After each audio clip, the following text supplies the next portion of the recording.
Hey, what's up YouTubers? Mr. Joe back with another video, and today I'm going to show you the best settings for OBS if you have a slow internet connection and not the most beastly computer. So let's get started. First of all, let me just show you what I'm dealing with. This terrible AT&T internet. Look at this, rated at 1 star. It's that bad. So check it out.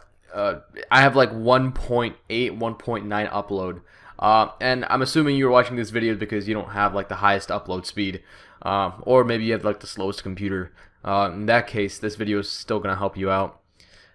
So we're just gonna wait for this to do its thing. I'll show you what I'm dealing with, and then we'll get started with our OBS setup.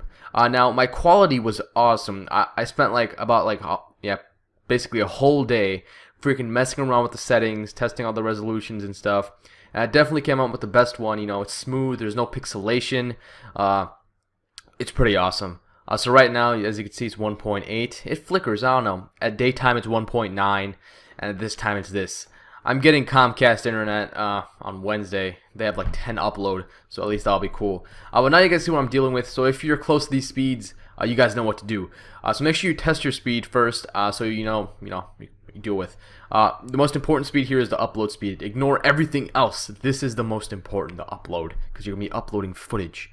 Alrighty, so once that's done, just open up OBS. You should have this. I don't know why you're watching this video if you don't, but go to settings right here. Alright, leave this as is. Go to encoding, right? Make sure this is selected, and make sure use CBR is selected. If you guys don't know what this means, it means constant bitrate. So that means that when you move around in the game, it's not going to get blurry. It's going to keep a stable bitrate. Enable CBR padding. It's going to pad the bitrate. If something freaking happens in the middle, it'll take a little longer to buffer. And then use custom buffer.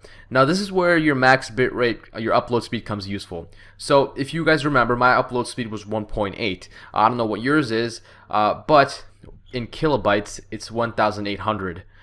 So maybe just 1,000 it.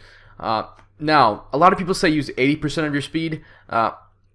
Look, if you have a slow internet connection, just ignore that, alright? Use 1800. I use the whole upload speed. I do lose a couple frames, but that's only like 1% of everything. So the person watching it barely notices it. Make sure your buffer size, your custom buffer size, is the same as your max bitrate. It gives your computer, to buffer it. Now, keep in mind that streaming is really CPU intensive. So if you don't at least have a quad core, I highly recommend you do not stream at a 720p resolution, because your computer, it's gonna lower the lifespan of your CPU.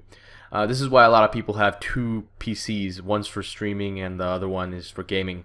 Now, audio encoding. This does not, it kind of matters. Use 64. Don't go lower than 64. 48 sounds really bad. This is where you decide on what you want better. Do you want your resolution? Do you want the video to be better or your voice to be better?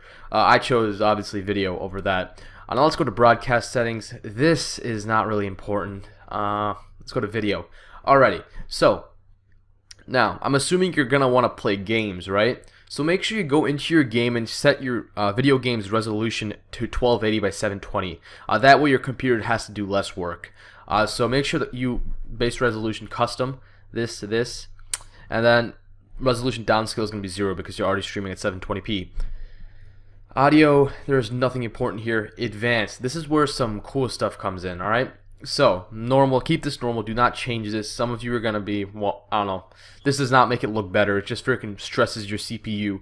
The scene buffering, keep it at 400. I like 400, it's my favorite. Allow other modifier keys. Alright, this is where your CPU comes really useful. Alright, now this changes depending on how much your upload is. So for me, my upload is 1800, and this is the bare minimum for 720p. Alright, so now you guys know the bare minimum for 720p, you have to have at least a 1.8 upload speed to get it.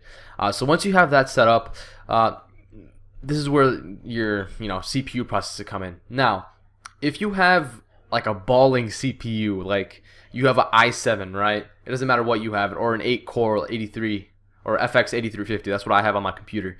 You're gonna have to decide on what you want to do. So you could either play your video games at a really low setting, like on low settings. Let's say I'm playing Battlefield 4. I'm playing on low settings so that my CPU can work harder. So my CPU will produce a better image. Or you can play your oh god, sorry I tapped you guys. Or you can play your video game at maybe medium or high settings and have your CPU do less work. That way your CPU doesn't overheat because some of the power is going to your game. But you know, sometimes the picture doesn't come out as well. That's why a higher upload speed puts less stress on your CPU. So my perfect one is, I like fast. Alright, now with fast, my CPU uses about 80% of itself. Alright, I say at a pretty stable 80% no matter what I'm playing. I like to play personally on ultra, but when I'm streaming I lower them down to medium. That's why, exactly for the stream. Now thankfully, usually medium is not that bad, but you can see that if you have like a worse CPU, you're gonna have to lower your settings a lot more. So encoding profile, main, keyframe interval 2. I use fast, so I have an 8350, right? The 8350 I think is a little bit below than the i7. So if you have an i7, keep it at fast, and if you have an 8350, keep it at fast too.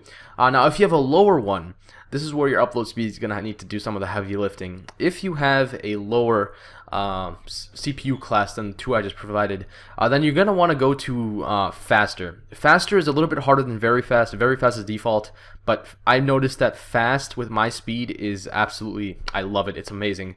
All right. So now that's set up. Remember, make sure keyframe interval is 2. Use CFR. Yeah, check that. Don't check any of this stuff. All right. So that's pretty much set up. Now this is, yes. Oh no, don't save any. I didn't change anything. All right. You know, noise gate. This is pretty standard stuff.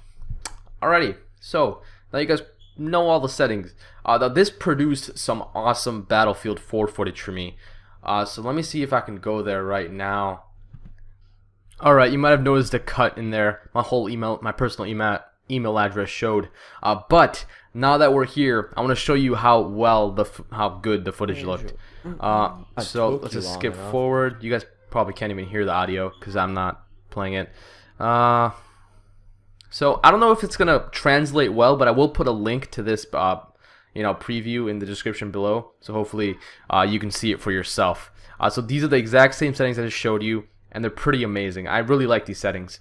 So yeah, it's actually playing right now. There you go. You guys have seen enough footage. I hope you guys enjoyed this video. It's not my usual intro stuff, but I definitely spent a lot of time on this, and I think it worked out. I might update it to a 1080p version later because I'm upgrading my internet. I'm also going to get a streaming PC. But with that stuff, that's pretty much it. If you guys enjoyed, please subscribe, leave a like, comment, whatever you want.